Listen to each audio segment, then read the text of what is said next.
بسم الله الرحمن الرحيم ألف لام ميم تنزيل الكتاب لا ريب فيه من رب العالمين. Alhamdulillah. Okay, so yesterday we managed to do one ayah. Okay, today the tafsir is a bit shorter, so we should be able to be on track. Okay, inshallah. There were two questions from yesterday. One of them was the ayah of that I mentioned about the days. Okay, the Allah spending 2 days on the earth, and then a further 2 days, and then the 2 days uh, paying attention to the heavens, the creation of the heavens. This is in Surah Fussilat from ayahs 9 to 12. Okay. Also, I think one of the sisters on here, she asked about the kursi. Okay. It is sometimes misinterpreted or mistranslated that the kursi is the arsh of Allah. Okay. But this is not the case. Allah has an arsh and he has a footstool, a kursi. I think the reason for the mistranslation maybe is because the kursi in Urdu, I think, and even in some of the Indian languages, Gujarati, even kursi is a chair, and we imagine the throne, okay, to be like a chair-like thing. Obviously, it's not. It is a throne that befits Allah's majesty, and we don't know the details of it apart from the size and the few details that we have been given. The kursi is the footstool that is Allah has with him as well. He is established upon the throne, and the kursi is where some of the ulama of tafsir do say that he puts his feet, okay? And we know that Allah has a foot because he has, it has been mentioned in a hadith where Allah will put his foot over the hellfire and the hellfire will contract in size, okay? So, and this is what we know about it. But the kursi is not the arsh. They are two separate things, okay? Is that okay? I think it was Farah who asked. I'm not sure if she's on here today. But inshallah, she can get back to us. Was that clear for those of you who are listening? Yes. Yes, but what is the arsh then? The arsh is the throne. Okay. Yeah, and the kursi is the footstool. Okay. Jazakallah. Okay, so we saw yesterday the ayah was about the creation of the heavens and the earth, okay, and the fact that it was created in 6 days. And then the theme is continuing, okay, so there is still information given to us by Allah Rabbul Alameen. Now today I have written the words on just to save us a little bit of time, okay, also so that I write it a bit neater. Okay, so here we have yudabbiru. Dabbara, yudabbiru is to arrange, to plan. Dabbara can also mean to when you plan with the end in sight, okay, or the end in mind, coming from the word dubur, which means the back, okay, so you're keeping the end in mind. Subhanallah. So this is dabbara, yudabbiru, to arrange, to plan. He plans, he arranges. Who? Allah. Okay, Allah arranges and he regulates. This is another word you will see. Al-amr. Okay, al-amr is the matter. And this is referring to every single matter, every single affair. And we will talk about what this is. Min as-sama'i, from the sky, ila al-ardi, to the earth. ثم يعرج إليه, and then it ascends to him, to Allah. في يوم, in a day or on a day. كان مقداره, the length of it or the extent of it, the measure of it being ألف سنة, 1,000 years. مما تعدون, from what you count. Okay, so all of the affairs are regulated by Allah, controlled by Allah. Allah is Al-Mudabbir. Al-Mudabbir is one of his names. And when we talk about Allah being a Rabb, then this is one of the things that comes to mind, okay? That he's the controller, the arranger of the affairs. Sorry, I don't know if I did the dua in the beginning. I was rushing to start. Bismillah ar-Rahman ar-Rahim. Alhamdulillahi Rabbil Alameen. Wassalatu wassalam ala Sayyidil Mursaleen. Nabiyyina Muhammad wa ala alihi wa sahbihi ajma'een. We do the dua so that we can have the barakah of the gathering and we can gain the beneficial knowledge, okay? Amen. So all of the affairs are regulated and controlled by Allah al-Mudabbir, okay? And Allah plans, He arranges. And we saw that yesterday when we saw that Allah created everything in 6 days. There is planning, there was designing, there was care, there was attention that was given to the creation of the heavens and the earth. Every matter that comes down from Allah, from the sky to the earth, okay, Allah arranges it. Allah controls that. He regulates the affairs from the sky to the earth. Okay, so Allah does tadbir of each and every matter. Everything that comes down, there is a purpose to it. Just like with the creation, there is no creation without a purpose. Okay, Layla said, I missed kana. Kana, I didn't miss it on purpose. It's just kana sometimes gives a the concept of time or continuity. Okay, literally it means it was. Okay, so we can write that here. It was. Okay. Yeah, it was or it is. Yeah, the measure of it is alfa sanatin. So when we say that Allah regulates or He administers, okay, this is the matters and the things that would be included in those things is life, the things that come into existence, the things that die, okay, so death, sickness, health, poverty, okay, wealth. And this is in regards to human beings, but also in regards to the rest of the creation, the birds, okay, the insects, the animals, the fish, the clouds, the rain, all of this, the weather, the temperature, all of this would be included in al-amr, in the matter, the things that come down from the heavens to the earth, okay, from the sky to the earth. So Allah regulates it, He administers it, and He causes it to be executed. So when someone dies, this is a matter that has been decreed, that has been decided, that has come down from the sky to the earth, from Allah to us, okay? When a tree grows or when a flower blossoms, subhanallah. Then Allah said, ثُمَّ يَعْرُجُ إِلَيْهِ, then it ascends to Him. Now there, Shaykh Uthaymeen mentioned two opinions regarding this, regarding what is it that is ascending back to Allah, okay? What is ascending to Allah? The first thing he mentioned, okay, what is it that rises? He said the report of the matter.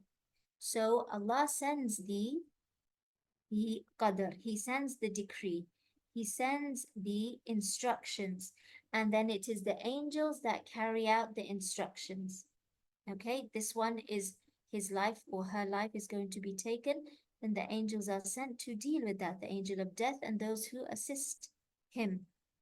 Okay, there is a fetus that the soul is going to be blown in, the angels are sent to carry that out.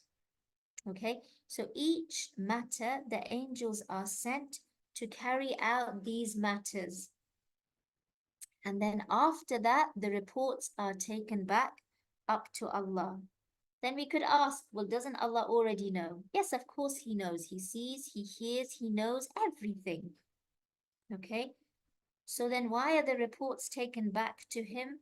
This shows a completeness of the system. Okay, shows that importance is given to how the matters are dealt with. When Allah decrees a matter or He sends down instruction, okay, then how is it dealt with? These reports are then sent back up to Allah. Yes, He knows, but how things are dealt with, or how things are reacted to, or what happens as a consequence of what Allah has sent down. Okay, these are reports that are sent back to Allah, showing the importance of how they are dealt with, showing the importance of the cause and the effect, this complete system that Allah has in place. Okay, and it ascends to Him في يوم كان مقداره ألف سنة, in a day that it is 1,000 years, the measure of it. مما تعدون, from what you count, from what people, how we count. Okay, so 1,000 human years. It is ascended to Him. So the explanation, if we take it like this, is that the length of the ascension from the earth up to the sky would take 1,000 human years. Okay, 1,000 human years. Allah's command comes down and it is complete. Then the report goes back up. The angels take it up, and for them it is an instant. Okay, they can take it up in an instant, but the distance of it is 1,000 human years. Okay, subhanallah. So this is all part of the planning of Allah. Yes, Layla, you have a question? Assalamualaikum. Yeah, I do. I just wanted to make it clear. So when you're talking about the ascension, I'm not quite marrying up the two concepts between what takes 1,000 human years, and I get that with the angels it's instantaneous, but I can't quite marry the two concepts together. So if you can just explain that a little bit better. Yeah, that's fine. Jazakallah khair. Okay, so we have the earth and then we have the sky. Okay, and the instructions, the amr comes down from the sky to the earth.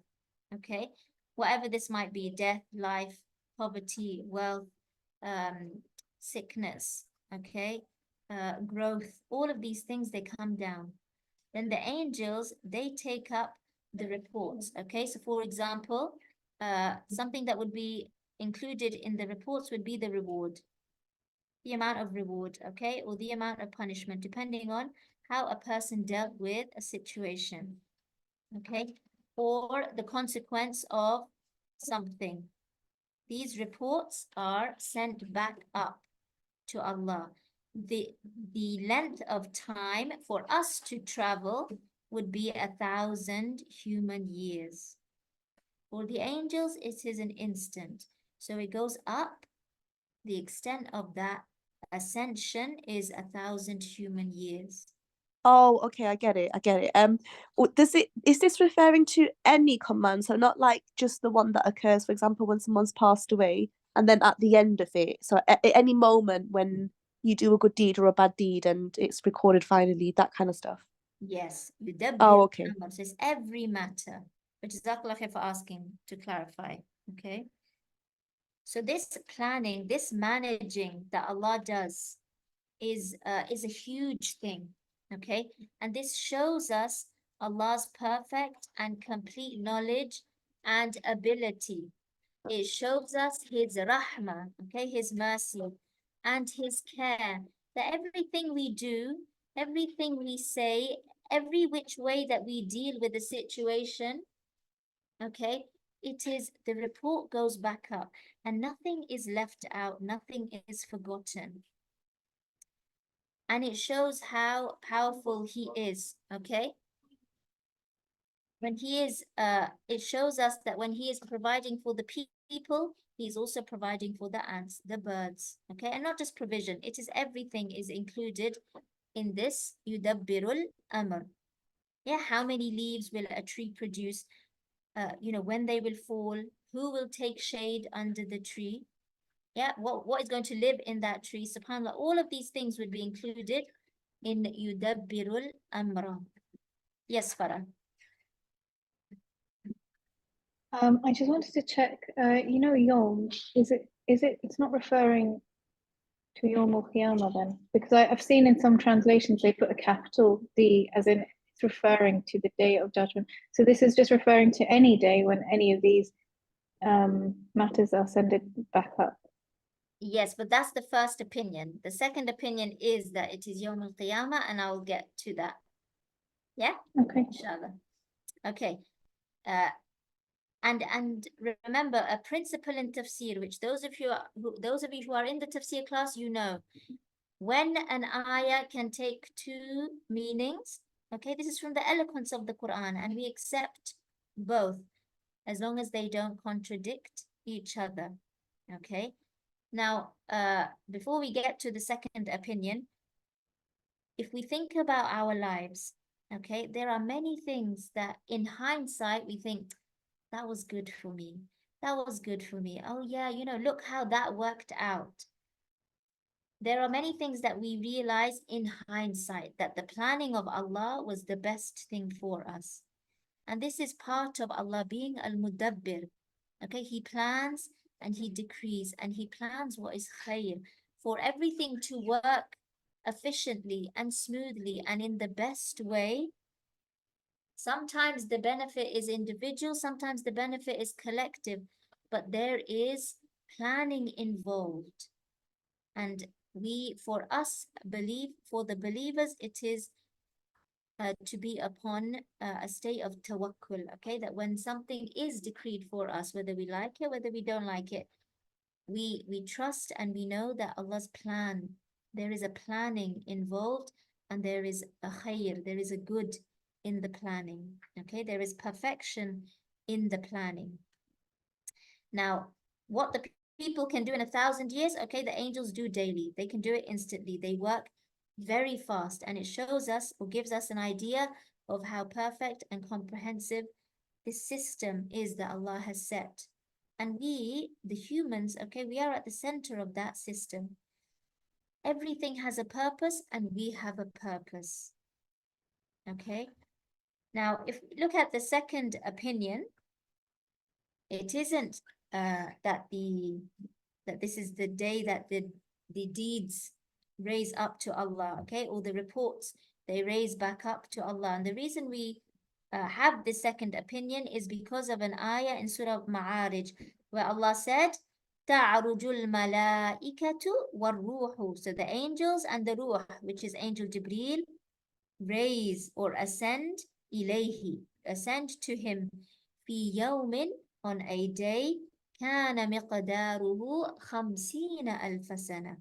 The day, the extent of which is 50,000 years. So now we have 50,000 years, similar wording, okay, but 50,000 سنة, so 50,000. The scholars, they reconcile between this, okay? Ibn Abbas, he was asked about this, and his answer was Allahu A'lam, okay? Allah knows best. Others have said that both are referring to Yawm al-Qiyamah, the 1,000 years, that the length of Yawm al-Qiyamah will be 1,000 years, and the length of Yawm al-Qiyamah will be 50,000 years. Okay, 50,000 of how we count. So 50,000 years and 1,000, they are very different. Okay, 1,000 is much smaller than 50,000. Now, many of the scholars of Tafsir, they take this opinion, where this is referring to Yawm al-Qiyamah, that the deeds, the souls, everything goes back to Allah. Yeah, your deeds, your soul, your everything that we have, it goes back to Allah. Okay, that's why we say Inna lillahi, to Allah we belong. Wa inna ilayhi raji'un, and to Allah we will return. Okay, so everything goes back up to Allah. So then if it is referring to Yawm al-Qiyamah, where everything has gone back to Allah and everything will be revealed on that day, then why is there such a big difference in the number 50,000 and 1,000? The scholars reconcile between this they say that it is dependent on the situation of a person. The length of Yawm al-Qiyamah for a person is dependent on their situation. For the disbeliever, the day will be very long. They will have a waiting period of 50,000 years before Allah even decides to judge them. And this is from the terrors of Yawm al-Qiyamah for them. Okay, and Allah protect us from that. For the believer, There are some narrations where it will be just between Dhuhr and Asr, you know, this time between the two salahs, like a very short space of time, okay, the shortest type of day, depending on the strength of the iman, depending on the actions, depending on the qualities of that person, then the day will be short or long. Does everybody understand that? I don't fully understand it. Sorry, could you just go back to the 1,000 or 50,000 years? I didn't really understand where that came from. So the scholars say that this is referring to the same day, like you said, Yawm al-Qiyamah, okay? It's referring to Yawm al-Qiyamah, the extent of which can be 1,000 years, human years, okay? Or in the other ayah, we said, مِقْدَارُهُ 50,000 sana, 50,000 years. Why is there such a big difference in the number? Because depending on the person and their actions and their iman, for some it will feel like 50,000 years, for some only 1,000, and for some even less than that, depending on their situation. Yeah? Everybody Yes, okay okay, with thank this? you. Yes? Yes, thank you. Welcome. Okay, so from the benefits of this ayah is one, it is evidence of the complete authority of Allah. Yudabbirul amr. Okay, He arranges every matter. Complete authority of Allah. The second benefit is that some sects or some groups will use this ayah to say that, hey, we don't have free will. Allah is in control of everything. So then, you know, we shouldn't be punished or, you know, for anything that we do. Allah is in control of it. This is not the case, okay? Because in many other ayat, it indicates, or Allah shows us that we do have free will. For example, لِمَنْ شَاءَ مِنْكُمْ أَنْ يَسْتَقِيمُ in Surah Takwir, okay? For whoever wills, yeah, when you have a will, you have a choice to take the correct path or to not. In another ayah, Allah says, مِنْكُمْ مَنْ يُرِيدُ الدُّنْيَا, from you are those who want the dunya. وَمِنْكُمْ مَنْ يُرِيدُ الْآخِرَةِ, and from amongst you are those who want the akhirah, showing us that when we want, we choose. Yeah, we make choices based on what it is that we want, what it is that we intend. So there, yes, Allah is in control of all of the matters. Within that ultimate authority, He allows us to have free choice, free will, in which we make decisions and choices, and then we face the consequences, good or bad, of those choices. Why are we told about this planning and the creation and the controlling of Allah? So that we appreciate the blessings of Allah, so that we do tasbih, okay, we do glorify Him, so that we value and we appreciate that without even realizing, everything is running so smoothly.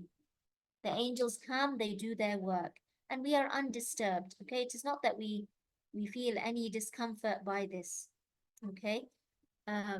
So Al-Mudabbir is the one who is free of any deficiencies, any mistakes in his planning, in his regulating. It is done precisely and it is done accurately. If we are reciting this surah before sleeping, then what is it that this ayah is going to remind us about? Okay, it's going to remind us, what did I do today? You know, what report has gone up regarding me today? What did I achieve? What did I lose? How could I have done better? Helps us to reflect on what we have done that day.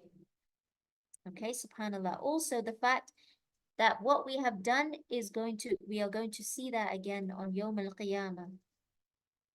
Okay. Is everybody okay if I move to the next ayah? Yeah, okay, alhamdulillah. Then Allah said, ذَلِكَ عَالِمُ الْغَيْبِ. Okay, ذَلِكَ, that is عَالِمُ الْغَيْبِ, the knower of the unseen. So this, the one that Allah is talking about, the Khaliq, the one who created the heavens and the earth in 6 days, the Yudabbirul Amr, the one who controls and regulates and administers the affairs, okay, He is Alimul Ghaib. He is the knower of the unseen. Why does he refer to him as dhalika, as himself, as dhalika? Okay. Dhalika is usually used for something that is high or it is far. Okay. Shaykh Uthaymeen said Allah uses dhalika because of greatness, because of exalting his status. Okay. So not just that he is huwa alimul ghaib, no, dhalika alimul ghaib. So that this shows us that there is status, there is importance that is given to the one who can see the unseen. Okay, the one who knows the unseen. We have no idea of what is going to happen in the future, but Allah knows. Okay, the future is from the ghaib, from the unseen. So the one who is established upon his throne, the one who controls and administrates, the one who manages his creation, nothing is hidden from him. He is the knower of the ghaib, the knower of the unseen, and what is seen, shahada, okay, what is witnessed, what is seen by the eyes, okay, what is public, what is open. So nothing is hidden from him, okay, and for this reason, Allah is more knowledgeable than you are or that I am about ourselves. Okay, he is the one who created our bodies, the one who grows it. Okay, if my body increases in size by a few cells, I may not feel it. Okay, I don't feel it, but Allah knows it. Okay, or there is some anxiety or something going on inside me, and I don't know what has triggered it. I don't know what has, or I'm feeling down and I don't know what has triggered it. Allah knows. Is it because of my sins? If it is, He knows which sin has caused that. Okay. If I am, or has something else triggered it, something from my childhood, something from my past, whatever it might be, okay, Allah knows us better than we know ourselves. So when He decrees for us, it is based on this knowledge of us. Yeah, I might really want something for myself, but Allah knows me better than I know myself.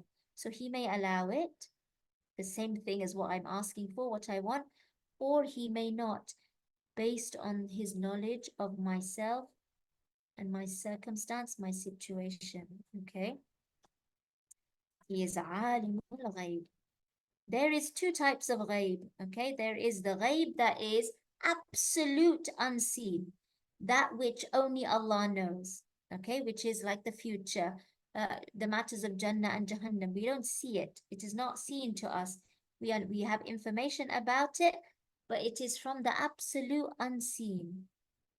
Okay? The future is the one that Shaykh Uthaymeen gave the example of. Then there is what is unseen. It is not seen by someone, but it might be seen by someone else. So for example, I know what is going on in my house just now, but those of you listening, you don't know. So for you, it is from the unseen. But this is not absolute unseen because it is seen by some. It is seen by those in my house. Okay? What is meant in this ayah is both. It's the absolute unseen and it is the unseen that is relative. Okay? So the absolute unseen and the relative unseen, both. Allah knows. He is the knower of both. And He is the knower of what is witnessed, what is seen. Okay? Everything that we see, everything that is open, everything that is apparent, Allah is the knower of all of that. What we do in private and what we do in public. He knows. Then Allah mentioned His two names, Al-Aziz, Ar-Rahim, the Almighty and the Merciful. Allah uses these two names, okay? Al-Aziz, the mighty, the victorious, the honored, the all-capable. These all come into the meaning of Al-Aziz, the one that is free of deficiencies, the one who never gets tired of running the affairs, okay? And He is Ar-Rahim, He is merciful to those who believe in Him and those who disbelieve in Him, those who obey Him and those who disobey Him. He sends the rain down on all of us. He makes the plants grow for all of us. Okay, He gives us all sustenance and health. But there is also a special meaning in here, Ar-Rahim. Also, there is a special mercy for those who do obey Him. Okay.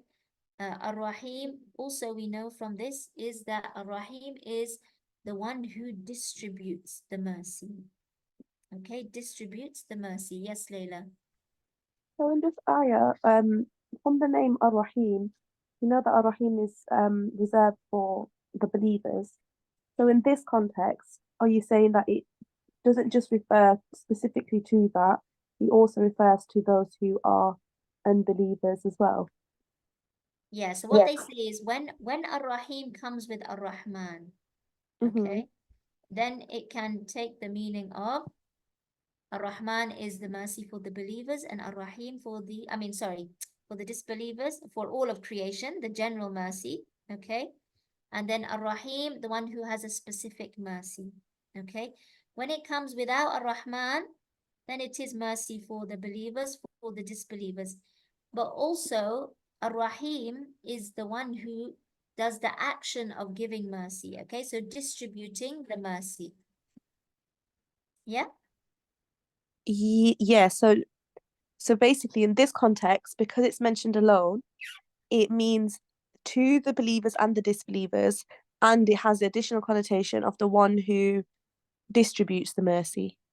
Yes. Okay, Jazakallah khair. Yeah, Jazakallah khair. And also, and we know that because of the ayat that I mentioned before about the creation and all of the affairs.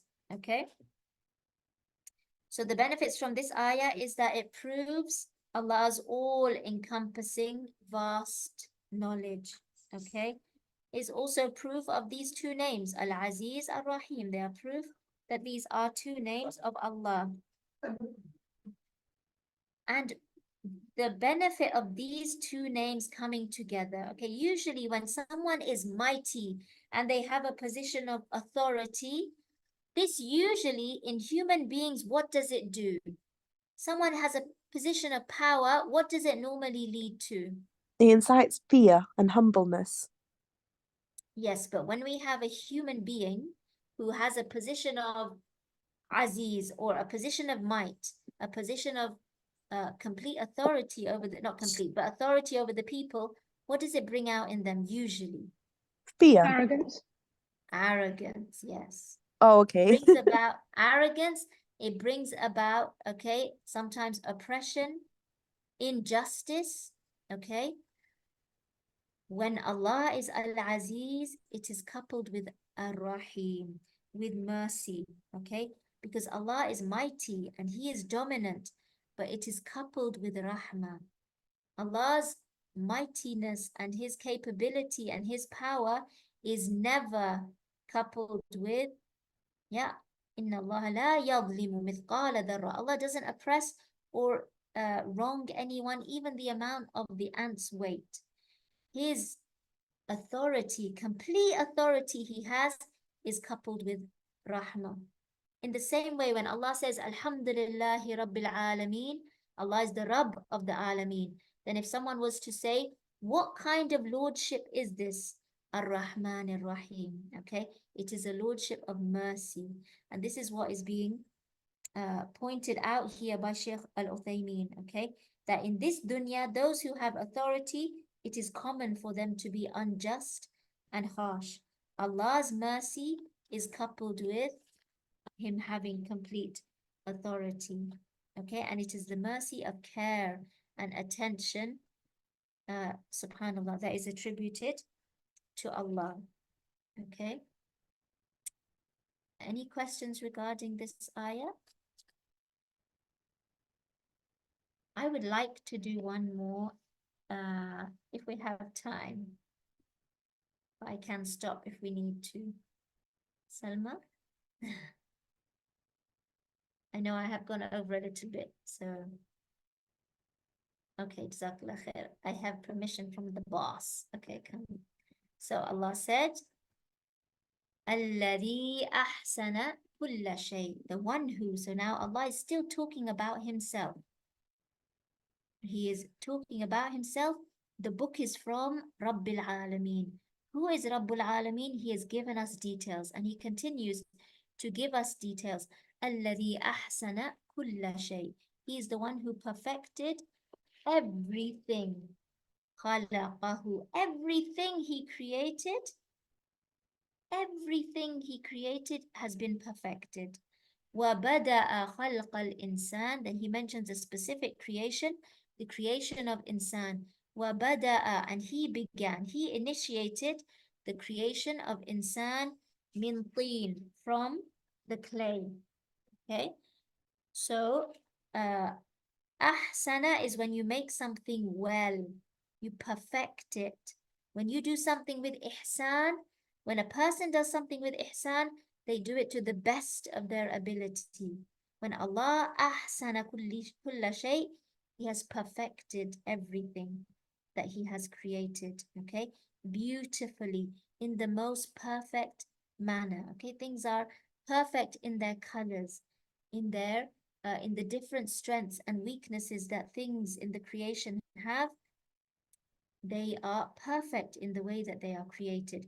Every creation that Allah has made, whatever it is, whatever its size, whatever its function, it is perfect. Okay, whether it is a mosquito, whether it is a penguin, whether it is an eagle. Okay, all three fly. The penguin, well, has wings but doesn't fly. Okay, all three are very different in their sizes, in their ability, and in their function. And all three are perfect for what they were created for. This is ahsana kulla shay. Allah perfected everything. They can seem pointless to us. For example, the mosquito. Okay, what is the purpose of it? But we know that everything Allah created has a purpose. The mosquito, for example, okay, they are an important source of food in the food chain. Yeah, the fish and the larvae and the birds and the bats and the frogs, they all feed on this, the adult flies. So they are a very important part of the food chain that we are part of. They are also very important for pollinating the plants. Okay, in order for the fruit and the vegetable and what we know that bees do, mosquitoes have a role in that as well. So humans, okay, technically maybe we could survive without mosquitoes, okay, but their presence is important for maintaining the balance. Yes, Leila. I just want to mention it because I found it fascinating when I heard it when we did it the first time. When you spoke to us about the dung beetle and how, had it not been created, then subhanAllah, the whole African savannah would be covered in feces. I just found that so amazing. And it just shows us there is perfection in all of the creation. There is a purpose. Okay, look at the ants. The ants, they turn and they aerate the soil, okay, allowing the water and the oxygen to reach the roots of the plants. Subhanallah. Okay, so everything is perfect in its creation, and so is the human being.